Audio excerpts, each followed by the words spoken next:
بسم اللہ الرحمن الرحیم۔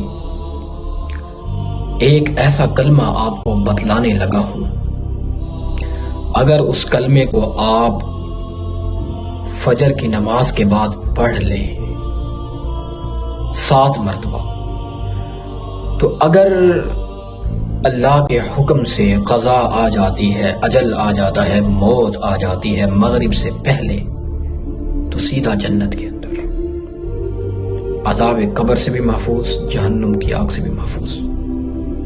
اگر وہ کلمہ آپ مغرب کے بعد پڑھ لیتے ہیں 7 مرتبہ، تو گارنٹی حدیث سے لے لیں، حضور کے فرمان سے لے لیں، صبح سے پہلے پہلے اگر اجل اور قضا اور موت آ جاتی ہے، سیدھا جنت کے اندر۔ وہ کون سا کلمہ ہے؟ اب اس کو اپنے ذہنوں میں ہمیشہ ہمیشہ کے لیے بٹھا لیجئے اور دل کی تختی پر لکھ لیجئے۔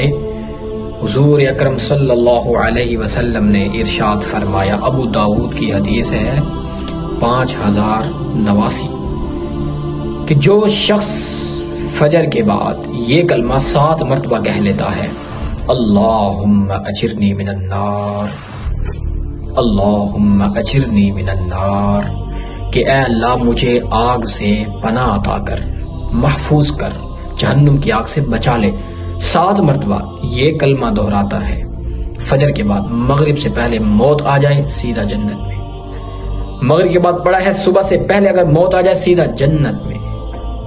اللہم اجرنی من النار، یہ کلمہ پڑھنے میں کیا مشکل ہے؟ کوئی مشکل نہیں ہے، صرف یاد رکھنا ہے اور پڑھنا ہے، اس کی اہمیت دل میں بٹھائیں اور عمل کریں۔ عمل بہت ضروری چیز ہے، عمل ہماری زندگی میں نہیں ہے۔ اللہ سے یہ دعا کرتے ہیں کہ اے پروردگار، یہ کلمہ ہمیں روزانہ کی بیسس پر پڑھنے کی توفیق عطا فرما۔